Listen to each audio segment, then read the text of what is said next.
আসসালামু আলাইকুম dear viewers.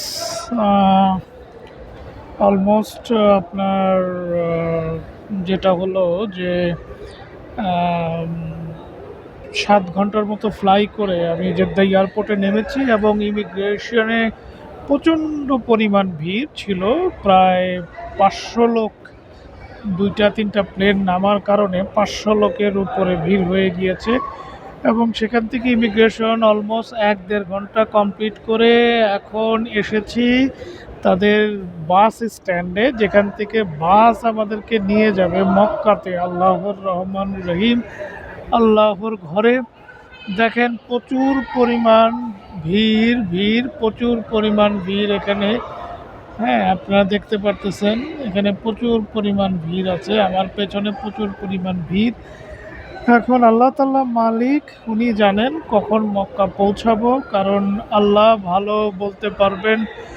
আমি যেহেতু এখন আল্লাহ তাআলার মেহমান, তো আমার মালিক হচ্ছেন আমার মালিক আল্লাহ।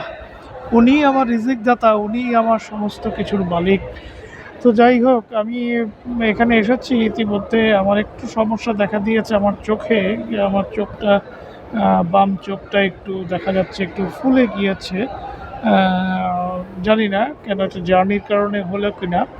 তো যাই হোক, সবাই ভালো থাকবেন, সুস্থ থাকবেন এবং আমার জন্য দোয়া করবেন। আমি জানি এই হজ, এই ওমরাটি সহি সালামতভাবে আপনাদের নিয়ে এই ওমরা হজটি পালন করতে পারি। আল্লাহর রহমতে জানি আল্লাহর ঘর জিয়ারত করতে পারি। আল্লাহু আকবার, আল্লাহু আকবার। এখন শুধু তালবিয়া পড়ার সময়। লাব্বাইক আল্লাহুম্মা লাব্বাইক, লাব্বাইক লা শারীকা লাকা লাব্বাইক, ইন্নাল হামদা ওয়া নিয়ামাতা লাকা ওয়াল মুলক লা শারীকা লা। এখানে মানুষজনের হাহাকার, মানুষ আর মানুষ আর মানুষ। কেউ সিম কিনছে, এটা তাদের বাস স্ট্যান্ড। অ্যাকচুয়ালি এখানে বাসের লিস্ট দেওয়া আছে বোর্ডে। এখনই বাস চলে আসবে, আমি মক্কার উদ্দেশ্যে রওনা হব। সেই পর্যন্ত আমি প্রফেসর পারভেজ আপনাদের কাছে দোয়া চাচ্ছি। আল্লাহ হাফেজ।